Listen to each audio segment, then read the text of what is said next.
Abaya Hawa, Ishaya Hawasay, ang may likha ng ating buhay. Abaya Hawa.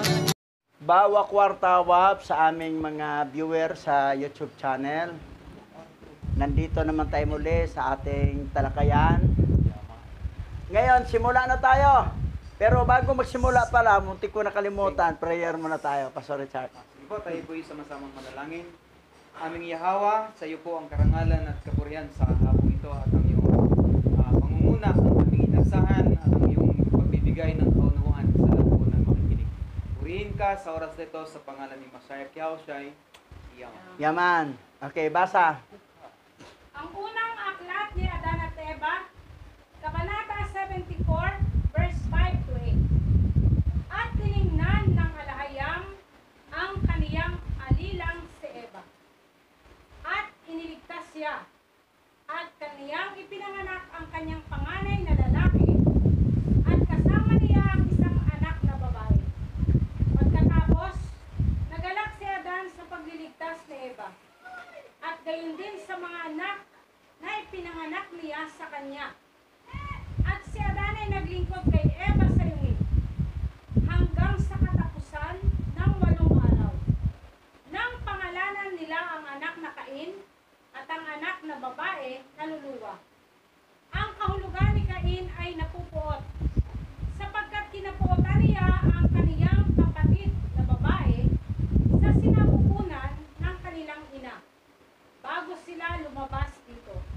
Kaya nga, tinawag siyang Cain ni Adan.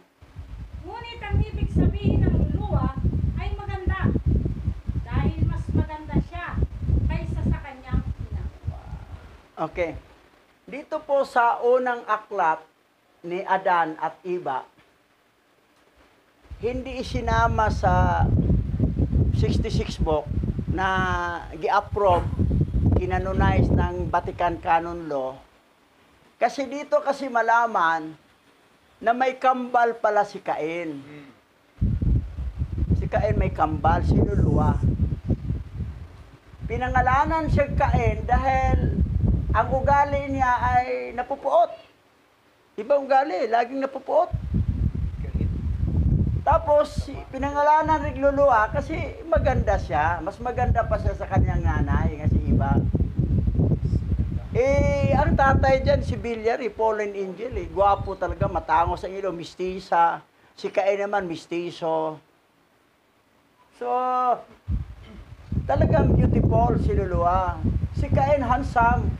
Kailang ugali, mapuputin. Ngayon, the wife of Cain is Luluwa, o is his twin. Ang asawa ni Cain ay si Luluwa na kanyang kambal. Ayan ang tema natin. Kasi doon sa Bible, nang gawa ng Vatican Canon, ito, nagpo-problema, kahit mga professor, na problema dito sa Bible na ito. Kasi sinungaling lie. Only a lie has different version. Yung kaibigan ko nga sa Ethiopia, ayaw nga niya sa Bible, nang gawa ng Vatican, dahil sinungaling daw, dami daw error. Tama siya. Marami talagang error. Ngayon, tingnan natin ang error, ha? Isa-isahin natin. Na hindi lang to error, Bible, kundi Satanic Bible pa, at Fallen Angel Bible. Ito. Ito yung Bible ng gawa ng Vatican. Ito ay Good News Bible. Magandang balita, Biblia. Mamaya yung King James naman. Basahin natin, ha. Basahin mo literal yung nakasulat. Sige. Genesis chapter 4, verse 16 to 17. Iniwan ni Cain si Yahweh at tumira siya sa lupain ng Nod, isang lugar sa silangan ng Eden. Sinipingan ni Cain ang kanyang asawa. Nagdalang tao ito at nagkaanak ng isang lalaki na pinangalanang Enoch. Pagkatapos, nagtayo si Cain ng isang lungsod at ito'y tinawag na Enoch bilang alaala sa kanyang anak. Ibang Enoch to ha, hindi to yung Enoch na na-rapture. Kasi yung Enoch na na-rapture, pang-pito yon mula kay Adan. Ito naman, unang anak ni Cain to, panganay, si Enoch. Tingnan mo yung gumagamit ng Yahweh ha. Babasahin natin ang original Bible, kung anong pagkakaiba. Tapos dito sa kwento, si Cain lang si Abel. Ang anak daw ni Adan ni Eva. Tapos pinatay pa ni Cain si Abel.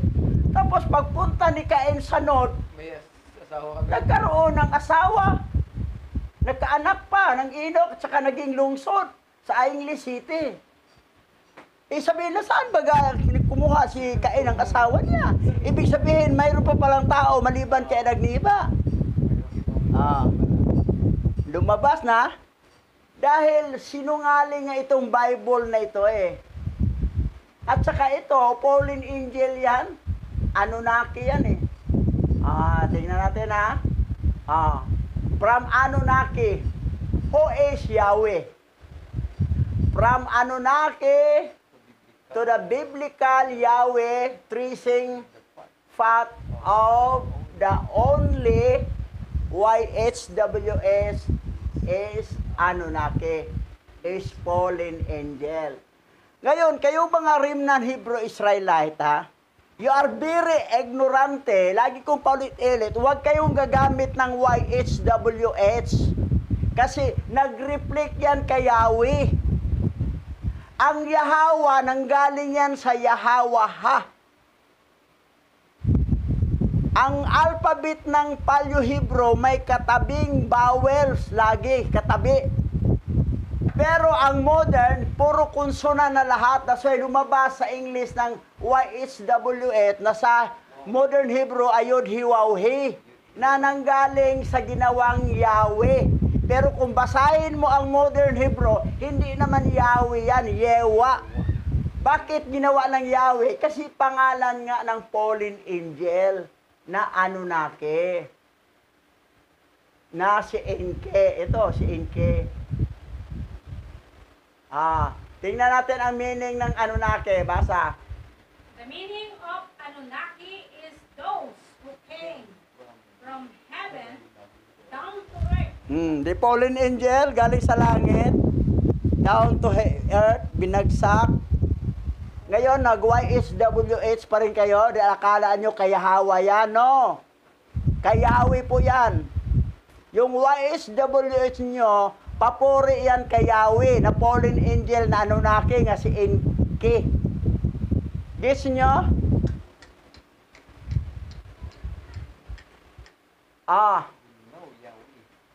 Yabi.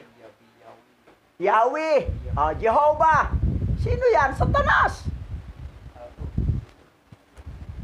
Satanas. Ito pa.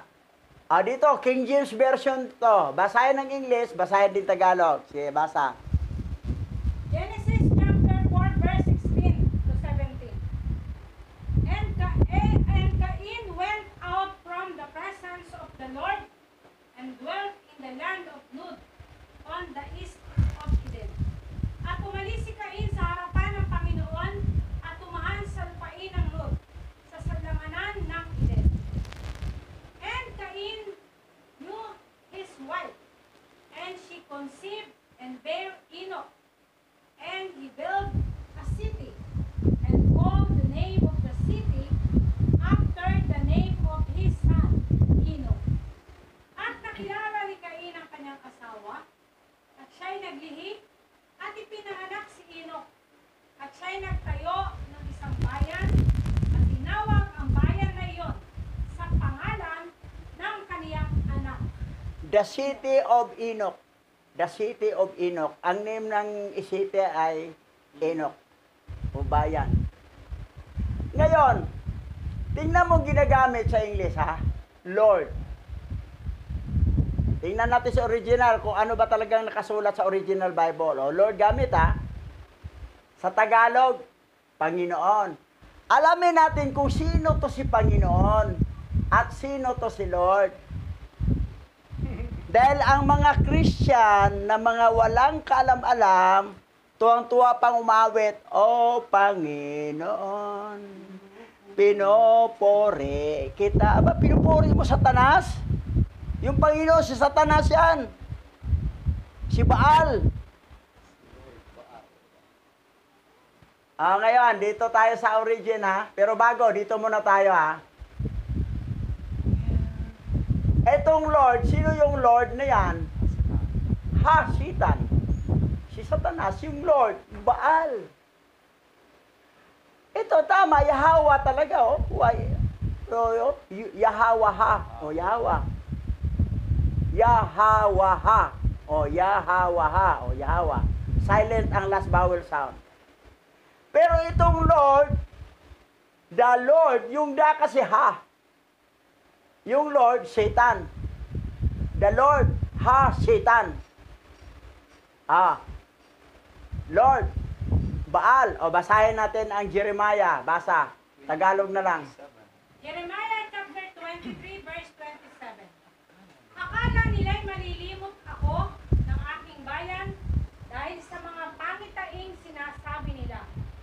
Gaya ng paglimot sa akin ng kanilang mga ninuno at naglingkod kay Baal.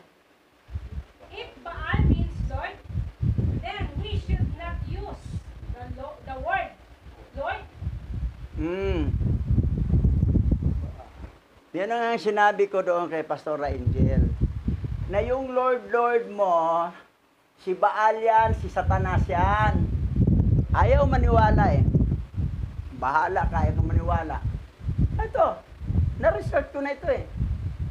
Ngayon, sinabi nga ni Hawa sa mga Israelite na nakalimot sila sa kay Hawa at doon sila naglingkod kay Baal, yung Lord.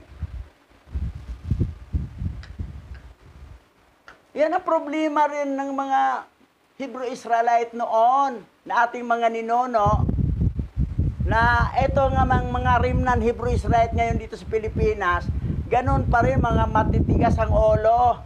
That's why, binigyan tayo ng presidenteng bangag, presidenteng adik, presidenteng walang utang na loob. Kasi, dilubyo yan, binigay sa atin ng mga pasaway na remnant Hebrew Israelite nga nasa Pilipinas. Nawa, makawala tayo ng dilubyo na yan. At i-designate na ang designated survivor. Alam niyo yun kung sino yan? Yung mga nanood, pinagkaguluhan ngayon sa nagguluhan sila ng Sino yan si designated survivor? Ngayon,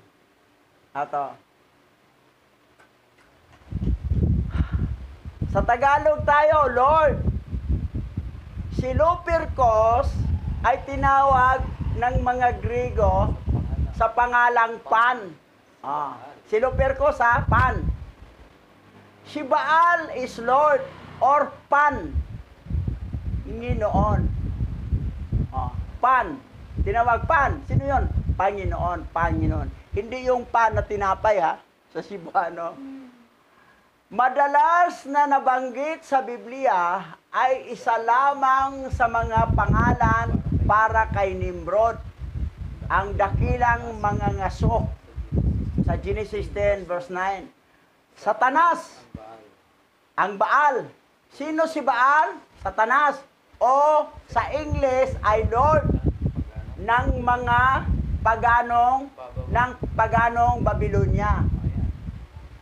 Yung Lord sa Tagalog, Panginoon. Si Lord o Panginoon.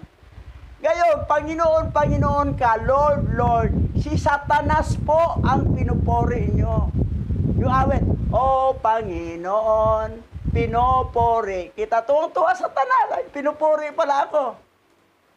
Lahat ng mga born naging Christian, wala kayong kamalay-malay. You are very ignorante. You are very ignorante. Mag-research kayo. Yung Panginoon sa awit ninyo ay si Satanas po yan. Yung Lord ninyo, si Satanas po yan. Pati yung Diyos nyo, yung God nyo, si Satanas yan. don't mention it. Na mga pangalan ng fallen angel.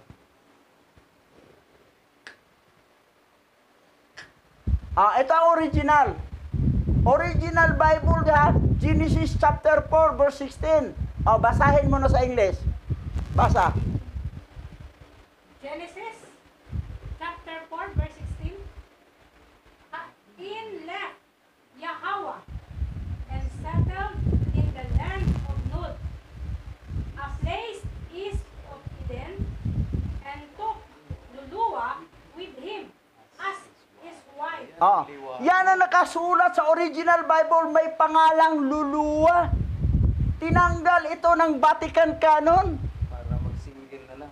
Tinanggal ito ng mga Peking Hebrew Israelite na nag-translate doon ng modern Hebrew. Tinanggal nila ito. Dito tayo sa Tagalog. Basa. Genesis chapter 4 verse 16. Iniwan ni Cain si Yahweh at nanirahan sa lupain ng Nod, isang lugar sa silangan ng Eden, at isinama niya si Luluwa bilang kanyang asawa. Kasama? Sinama? Sinama. Kambal niya yon si Luluwa eh. Bilang kanyang asawa. Yung ginawa niya asawa. Hindi natagpuan sa Nod. Lord bang nakalagay? Yahweh bang nakalagay? Yahweh. Original Yahweh Yahweh. Yahweh. Umalis si Cain Iniwan siya. kasi pinagilitan siya ni Yahweh. At doon siya nanirahan sa Nod, bandang silangan ng Eden. Dinala niya si Luluwa, Sinama niya si yung asawa, at unang anak na si Enoch, at nagkaroon ng syudad, city, the city of Enoch. Pero sa doctorate, doon siya nakatagpo. Original, Hebrew. Pero dito sa original, isinama niya si Luluwa para maging asawa. Doon sa doctorated, doon niya natagpuan nung dumating siya sa Nod. Kaya, ang laking question eh. Talagang binago nila eh. Mag-iisip Ito kami naman, parang karugtong, basa. Pala maliban sa atin. Genesis chapter 4 verse 17. And Cain slept with his wife and conceived and gave birth to Enoch and built a city and called the name of the city after Enoch his son. So, pag city, marami ng tao, marami ng lahi si Cain. Syudad na eh. At ang pangalan ng syudad ay pangalan ng anak ng si Enoch. Dito sa Tagalog tayo. Genesis chapter 4 verse 17. At si Cain ay sumiping sa kanyang asawa, at siya ay naglihi at ipinanganak si Enoch. At siya ay nagtayo ng isang lungsod at tinawag ang pangalan ng lungsod ayon sa pangalan ng kanyang anak na si Enoch. May city. City of Enoch. Sinong anak si Enoch na yan? Hindi to Enoch ng rapture ha. Tatay niya si Cain. Nanay niya si Luluwa. Magkapatid yan, kambal. Sinong nanay ni Cain at Luluwa? Si Iba. Sinong tatay? Si Bilyar. Fallen angel. Yan nakalagay sa original. Pagdating sa translation, tinatanggal talaga nila kasi dipinsahan nila ang kanilang tatay nilang fallen angel. Para mawala yung totoong kwento. Basa. Ang aklat ni Adan, kamatayan ni Abel, 1.2. Tungkol kay Adan, kinuha niya si Eva at ang bata at dinala niya sila sa isang bahagi ng silangan at siya ay nanatili doon. At nang matapos ang 8 taon at 2 buwan, nagbuntis si Eva at nanganak ng isa pang lalaki na tinawag ng kapangyarihan ng alayam sa pangalang Abel, at nanatili silang magkasama roon. So, si Abel, ito na yung anak na nila ni Adan ni Eva. Ngayon, dito tayo, si Tuloy. Noong panahong iyon,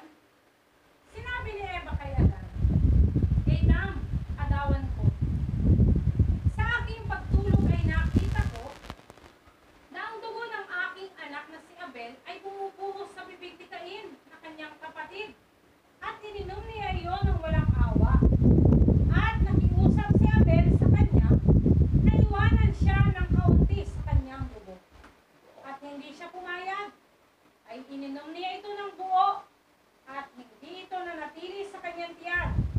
Pagkos ito ay lumabas at siya ay pinahiran ito at hindi ito maalis sa kanyang katawan. Ito, panaginip ni Iba to.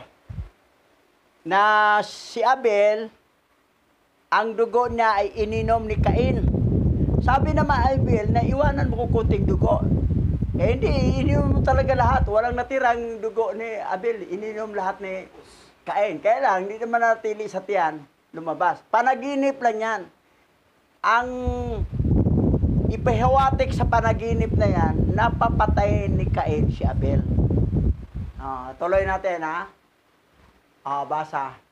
Sumagot si Adan kay Eva at sinabi sa kanya, baka may balak si Cain na patayin siya.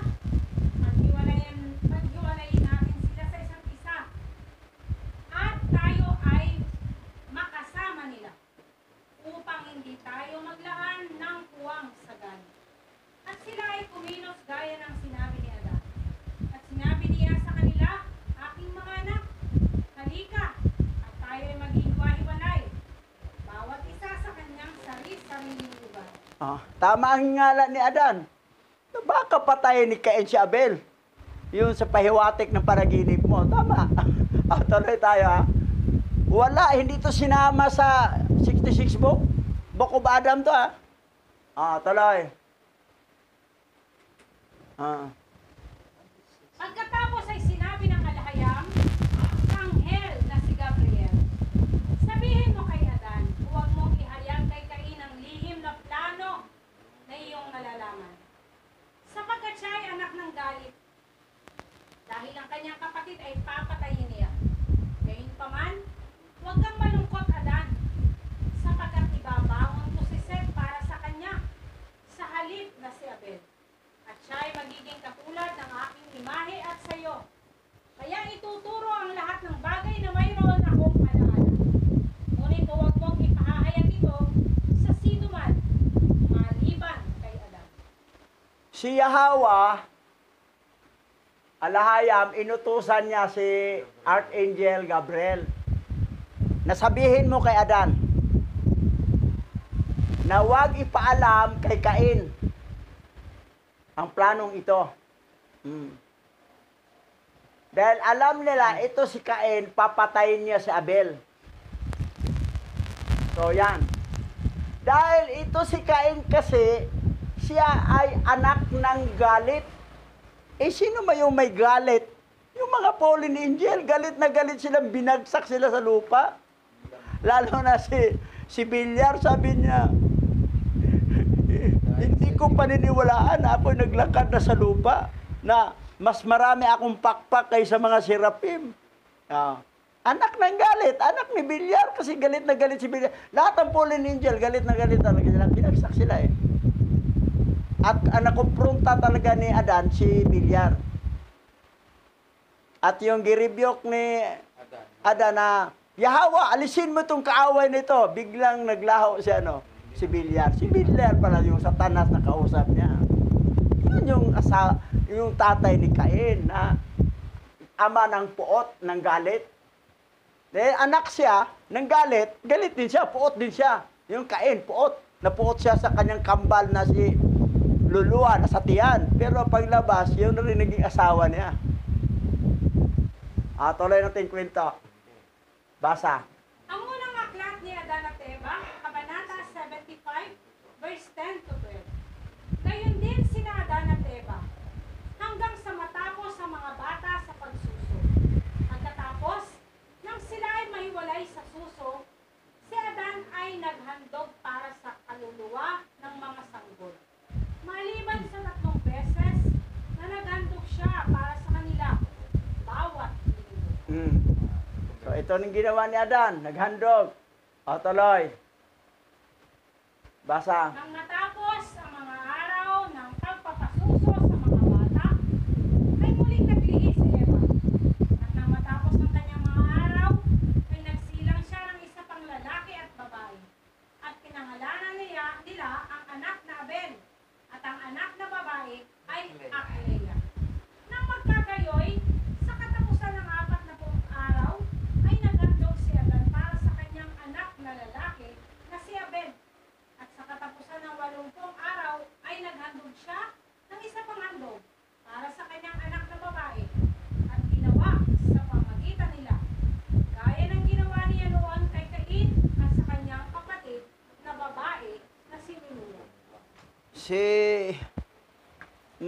Kita mo si Adan, talagang mabait. Talagang sumunod siya sa paghandog para sa kapatawaran ng kasalanan. Kasi wala pa siya ng katawang tao na nag-shed of blood eh. Yun ang huling handog. Pero noon, handog talaga sila. Ngayon, tingnan mo. Si Cain may kambal, si Lulua. Si Abel may kambal, si Aklia. Pareho silang may kambal. Nakasulat sa first book of Adam and Eve. Pero sa 66 book, Wala yan. pinagtatanggal nila yan. At hindi nila pinasok tong aklat na ito kasi malaking retoking gagawin nila dito. Pero mo paano nilinglang ng Vatican Canon ang sangkatauhan? Tiwalang tiwala kay sa Biblia ninyo. Nasabi niya, gawa naman to ni John Wycliffe at saka ni William Tyndale. Saan kinuha ng aklat? Galing pa rin doon yun sa Vatican eh. Ganun pa rin yun. Kinopya lang nila, translated lang, pero sa kanila pa yun. Mga pangalan ng fallen angel, Yahweh, Panginoon, Lord. Ngayon, tuloy tayo. Basa.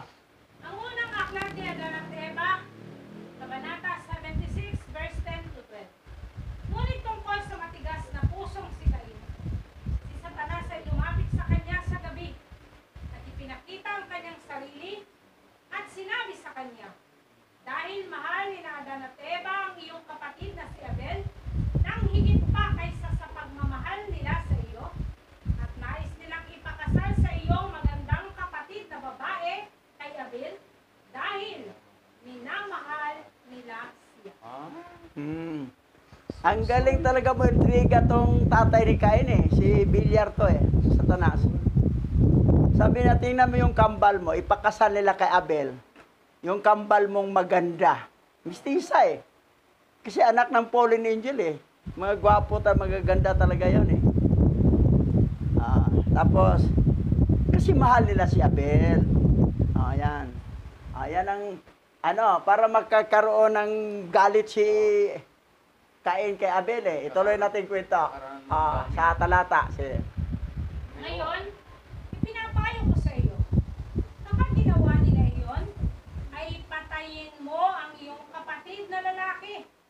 Kung magkagayoy, may iiwan ang iyong kapatid na babae para sa iyo. At ang kaniyang kapatid na babae na pangit, ay itatapon mo palayo. At si Satanas ay umiwalay sa Kawawa kanya. naman sa Clea. Ngunit ang masama ay nanatili sa puso ni Cain na maraming beses na naghangad na patayin ang kanyang kapatid. Pangit talaga pala ang mukha ni Aklia. Wawa, nagtapon pa. Kasi, ang balat nila galing naman sa lupa. Yun ang kulay ng lupa. Yung kulay ng balat ni Adag ni Iba. Pati ni Aklia at saka ni Abel. Si Cain at saka si Lulua, Maganda. maganda. Tingnan mo yung mga European. Mga magaganda talaga. Amerikano. Diba? Wawa. Anong gagawin daw sa yung pangit na babae? Tapon! Oo, palayo! Akala ko, gawin mo rin asawa para dalawa asawa mo, hindi pala, itapon pala. Utos ni Satanas, ni Bilyar. Bira, wawa, tapon. Tuloy. Ang ikalawang aklat ni Adan at Eva, Kabanata 1 hanggang 1 to 2. Ang kalungkutan ng pamilya. Nang marinig ni Lulua ang mga salita ni Cain, siya'y umiyak at naparoon sa kaniyang ama at ina. At sinabi sa kanila kung paanong pinatay ni Cain ang kanyang kapatid na si Abel. Pagkatapos silang lahat ay sumigaw ng malakas at nagtaas ng kanilang mga tinig at sinampa ng kanilang mga mukha at naghagis ng alabok sa kanilang mga ulo at hinapak ang kanilang mga kasuotan at lumabas at dumating sa lugar kung saan pinatay si Abel. So, pero mo, lungkot na lungkot, no? Sinuwa nakakita? Yung mga damit nila, talagang, ano pa nila? Pinunit. Pinunit. Tapos naglagay pa sila sa mukha ng buhangin eh. Sinuwa ang saksi, no? Tapos, Sinampal pa ang mukha nila. Kasi si Luluwa, ano to siya eh, marites eh. Sinumbong agad. Si Luluwa, wala naman doon sa aktual eh. Pero, pininto lang ni Cain kay Luluwa kasi siyempre, kambal niya eh. Kasi sila naman nagpunta doon sa bundukan eh. Na ano eh. Pininto lang. Tapos, yung nagkwentuhan, alam ni Luluwa na yun ang ginawa ni Cain sa kambal, sa kapatid niya si Abel. Sumbong agad. Marites to si Luluwa eh. Eh, nalaman naman doon. Ba, sinampal ang sarili na. Sa galit. Tapos, kumuha ng, alikabok, ilagay sa ulo. Tapos, pinupunit pa ang mga damit. Tapos, sa kanila, pinuntahan ang lugar kung saan pinatay si Abel.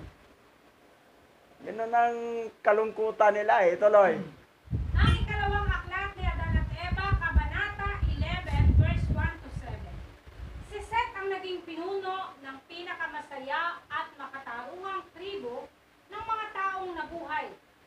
Pagkatapos ng kamatayan ni Adan at ni Eva, inihiwalay ni Seth ang kanyang mga anak at ang mga anak ng kanyang mga anak. Mula sa mga anak ni Cain, si Cain at ang kanyang bini ay bumaba at tumira sa kanluran sa ibaba ng lugar kung saan niya pinatay ang kanyang kapatid na si Abel. Tingnan mo yung mga lahi ni Seth, masaya sila eh. Pero ayaw nila makihawilo sa mga anak ni Cain. Si Cain naman, doon naman sila sa baba, yun doon sa lugar sa kanluran kung saan doon pinatay niya si Abel. Tuloy natin ang story. Basa. Ngunit si Seth ang kanyang mga anak tumira sa hilaga sa bundok ng lungib ng kayamanan upang maging malapit sa kanilang amang si Adan.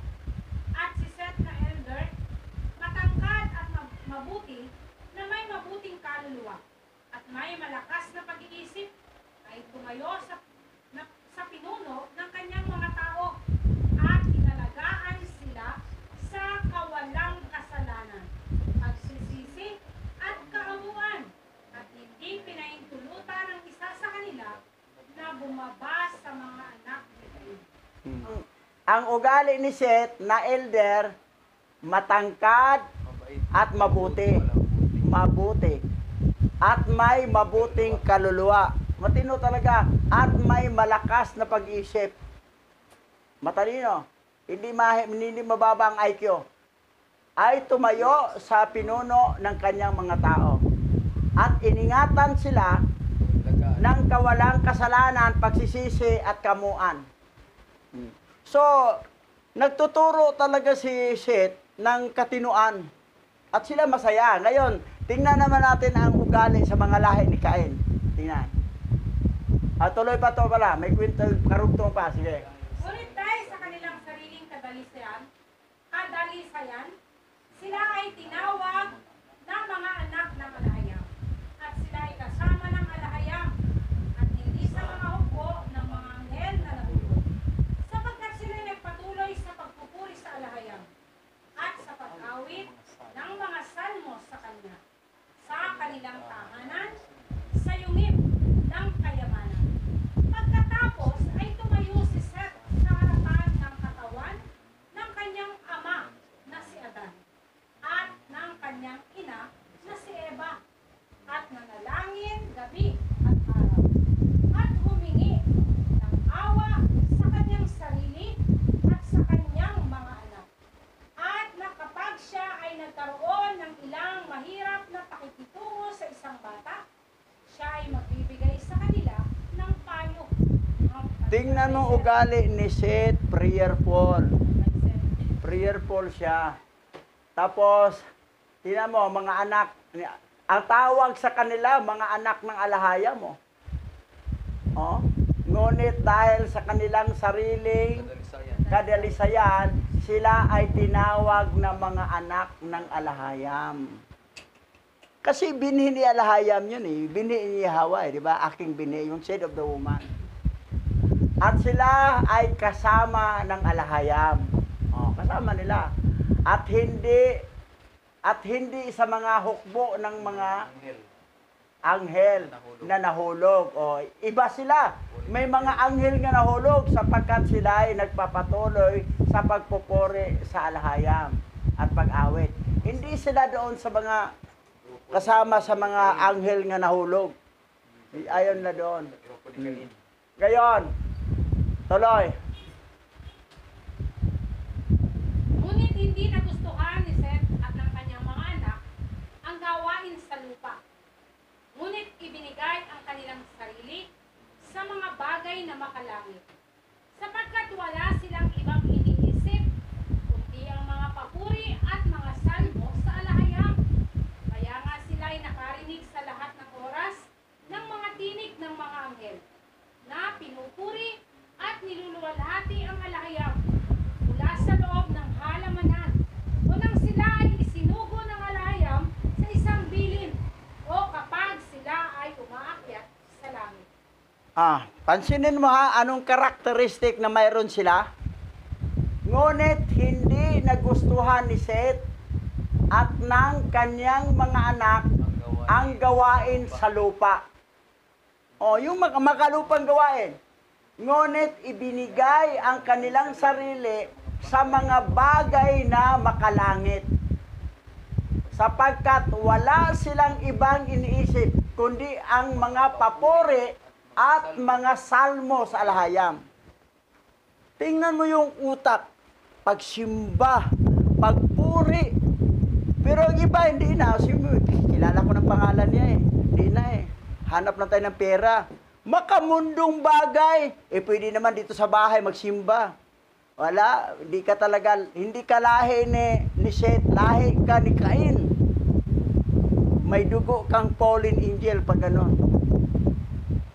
Tingnan mo mga iniisip na nila eh. Hindi sila nagkatuon sa mga bagay makalupa, makalangit ang gusto nila. At mga awit, papuri kay alahayam. Paano yung makaawit kay papuri alahayam kung di ka pupunta rito sa praise and worship? Sa inyo bang bahay, umaawit-awit ka ba sa alahayam? Baka wala ka ng awit-awit. Puro iniisip na paano ka makapira, paano ko pupunta ng mga politician, para mag-solicit ako, paano ako Wala, makamundo lang talaga. So pag ganyan, ugali yan sa lahi ni Cain. Hindi yan ugali sa lahi ni Seth. Tuloy. Ang ikalawang aklat ni Adan at Eva, Kabanata 13, verse 1 to 2. Sa mga anak ni Cain ay nagkaroon ng maraming pagnanakaw, pagpatay at kasalanan. Sa mga araw na iyon, ay nabuhay si Lamek na bulag sa mga anak ni Cain. Nagkaroon siya ng anak na lalaki, na ang pangalan ay Aton, at silang dalawa ay may maraming baka. Tingnan mo karakteristik nila ha. Pagnanakaw, pagpatay, kasalanan. Tuloy. Ngunit nakagawian ni Lamek na ipadala siya upang magpakain kasama ng isang batang pastol na nag-aalaga sa kanila. At nang umuwi sa gabi ay umiyak sa harap ng kanyang lolo at sa harap ng kanyang ama na si Aton at ng kanyang ina na si Asena. At nagsabi sa kanila, kung tungkol sa akin, hindi ko maaaring pakainin ang mga baka na iyon ng mag-isa. Baka may makaagaw sa akin ang ilan sa kanila o patayin ako. Sapagkat sa mga anak ni Cain, nagkaroon ng maraming pagnanakaw, pagpatay at mga kasalanan. Tingnan mo yung ugali. Nature na talaga nila, makasalanan, pagpatay, magnakaw. Ugali na kasi nasa dugo yun eh. Nasa dugo yun ng fallen angel. Kung ang dugo mo talaga ay dugo talaga ni Yahweh, yung mula kay Seth, tuloy-tuloy, ang karakter mo ay panglangit lang ang mga pananaw mo. Wala kang masyadong ambisyon sa lupa. Basta makakain lang, makaraos lang, okay na. Basta importante, paglingkuran ang sa taas. Pero ngayon, kilala na daw siya, nabaptize na, pero hindi naman paglingkuran. Dahil sabi niya, pwede naman sa bahay magsimba. Basta ang importante, makahanap ko ng pera para may makain. at magsulisit ako. Wala talaga, makamundo. Di ka talaga bilong sa pamilya ni Seth. Bilong ka sa pamilya ni Cain. Ituloy natin, ha? Ito, original to, ha? Natalakay na natin to, ano, pero basahin ulit. Genesis chapter 3 verse 15. At naglagay ako ng alitan sa pagitan mo at ng babae, at sa pagitan ng iyong binhi, ng mga nahuhulog na anghel at ng aking binhi, at kanilang dinurog sila ng kanilang mga ulo, at kanilang dinurog ang iyong binhi ng kanilang mga sapo. Ito yung nakasulat sa original Bible. Pero tinanggal nitong nahulog na anghel at saka aking binhi, na sinabi ni Yahweh aking binhi, at saka nahulog na anghel. Ang gilagay nila, binhi ng babae at saka binhi ng ahas, ng serpent. Yun lang. Nagtanggal sila. Kasi dipinsahan nila tong anghel, ng tatay nilang nahulog na anghel. At saka ayaw nila malaman na may binhi pala si Yahweh. Tinawag nga ang mga lahi ni Seth na mga anak ni Alhayab, may anak ni Yahweh. Tingnan mo, pag anak ka ni Yahweh, yung karakteristik mo, yung kaugalian mo, li-reflect talaga sa'yo na mayroon ka talagang pagnanasa, maglingkod, magpuri. Pero kung wala, ayaw mo, pero kung alokin ka, may pakinabang doon, ayun doon. Dahil sa pakinabang, kunwari maglilingkod. Pero pag wala na yung pakinabang, wala na, alis ka na rin. So, kita mo yung karakteristik. So, makilala mo kung sino talagang anak ni Yahweh kung anak ng fallen angel. Ugali mo talaga, yun talagang ugali mo, reflect yun sa'yo.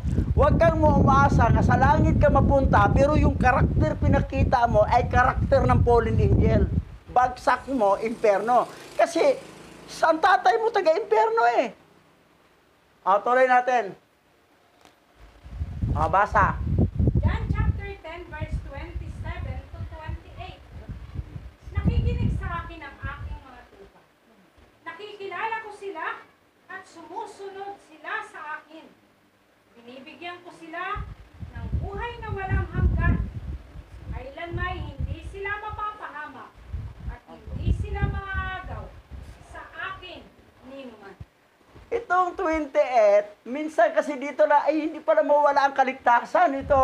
Pero, bakit hindi mawala kaligtasan? Dahil dito, isipin mo ha, na nakikinig sa akin na aking mga tupa. Nakikinig ka ba sa bawat sabat na pangangaral? Pinakinggan mo ba? At nakikilala ko sila, hindi mo maling lang, kilala talaga ni Yahweh. At sumusunod sila sa akin. Ito ang problema. Minsan nga, nakinig ka, pero hindi ka naman sumusunod. Nakinig ako paminsan-minsan sa YouTube channel, kahit hindi ko masimba, nanood mo ako sa video. Ay ngayon, ang tanong, sumunod ka ba? Ano sinabi doon? Huwag kaligtaan ang pagdalo ng pagtitipon. Sa Torah, sa Levitico, sa Deuteronomy, ay papatayin ang hindi umaatin sa gawain. Ngayon, kandidato ka sa papatayin. Itiwalag pa. Sumunod sumunod. At sumunod sila sa akin.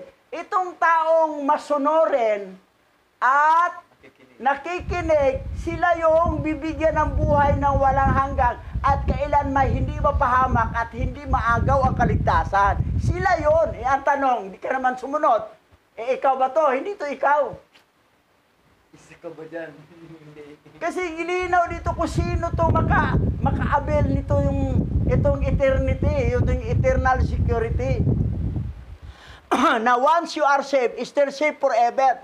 Saved ka dahil nakinig at sumunod. Ngayon, nakinig paminsan-minsan lang. At pagsunod, wala talaga, zerong pagsunod. Zero, as in zero. Paano mo ma-apply ito? Na ang sinabi dito, masunurin at nakikinig. At dito, bibigyan ng buhay na hindi talaga maagaw. So, akala nila mamatay sila, magugulat sa imperno ako. Nakinig ka ba sa pangangaral ha? Hindi mo ako masumbatan dahil laging dinidiin ko yan. Nasabi na, nagkulang ang bishop na pimangaral. Di naman sinabi niyang kailangan sumunod pala. Hindi daw mawala eh. Na hindi lang mawala. Sinabi ko kailangan sumunod. Ito pa, basa. 1 John chapter 3, verse 9 to 10. Siya na pinanganak sa alahayam ay hindi magpapatuloy sa kasalanan. Dahil ang kanyang binhi ay sisibol sa kanya at hindi maaaring magpatuloy sa kasalanan. Dahil siya ay ipinanganak sa alahayam. At malalaman natin kung sino ang mga anak ni alahayam at ang mga anak ni Satanas. Ang bawat taong hindi gumagawa ng mabuti ay hindi sa alahayam.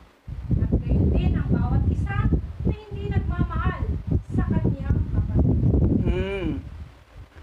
Ang hindi gumawa ng mabuti ay hindi sa alahayam.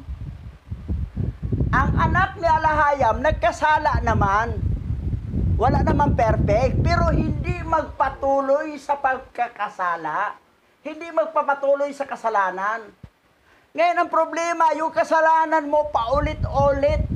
Di ba, nakasala ka, di ka na magpatuloy. Yung kasalanan na gawa mo, di mo na maulit kasi aware ka na eh. Iba namang klase kasalanan, nakasala ka. Hindi na mo na naulit kasi aware ka. Anak ka ni alahayam.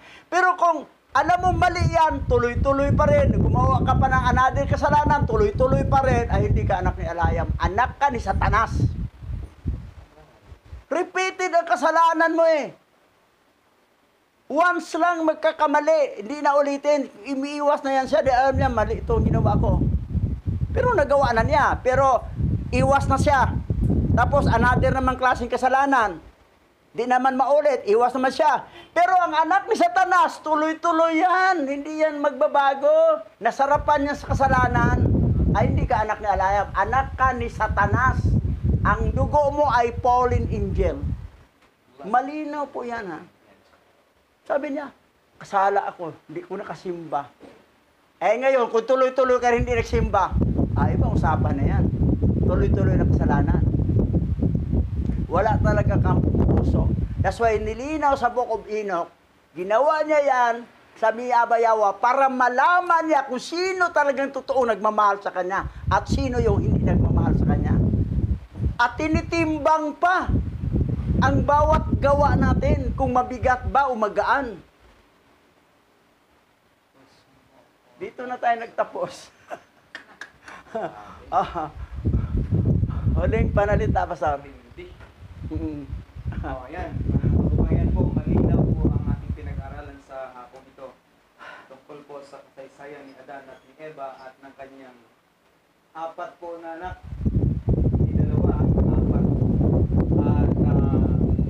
Bible na pinagbasihan natin sa 66 books at doon sa belief ng mga grupo na ating sinamahan ay Cain at Abel lang ang nakasulat. Pero sa original, si Cain may kambal na babae at Lulu ang pangalan, si Abel may kambal na babae at Leah ang pangalan.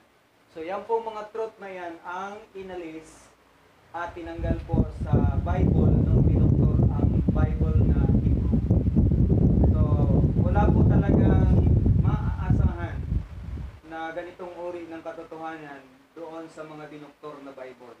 Kaya kung yan po ang ipapatuloy ninyong babasahin at yan po kayo mag-aaral at yan ang basihan ng inyong paniniwala, sinasabi ko po sa inyo na andoon tayo sa isang malaking pagkaligaw. Nakaharap tayo sa isang kasinungalingan.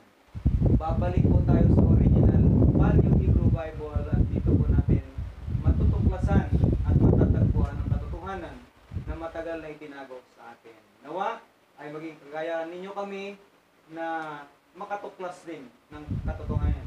At kung nais po ninyo ng iba pang mga information, huwag po ninyong hayaan na hindi po kayo makasubscribe sa YouTube channel na ito. Biblas and Shalom. Pastora.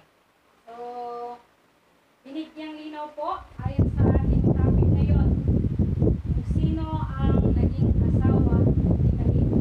At yun ay walang iba kundi ang kanyang kakambal na si Luluwa. So sa mga tinatalakay po natin every Saturday,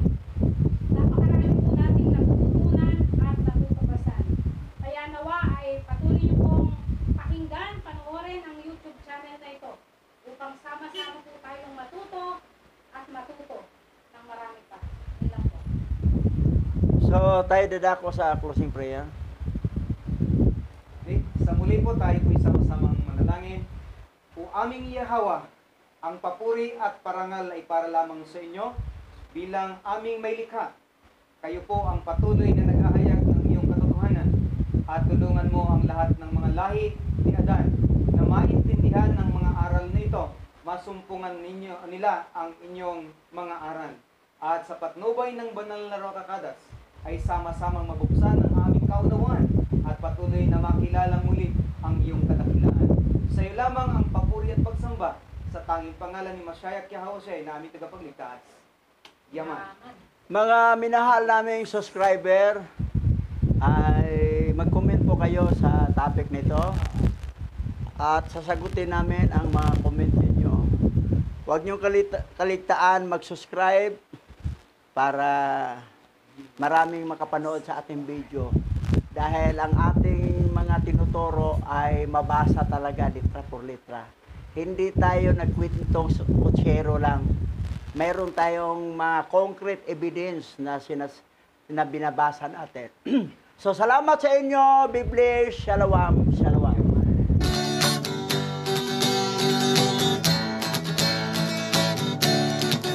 Abaya Hawa, Ishaya Hawa Asay, ang may likha ng ating buhay.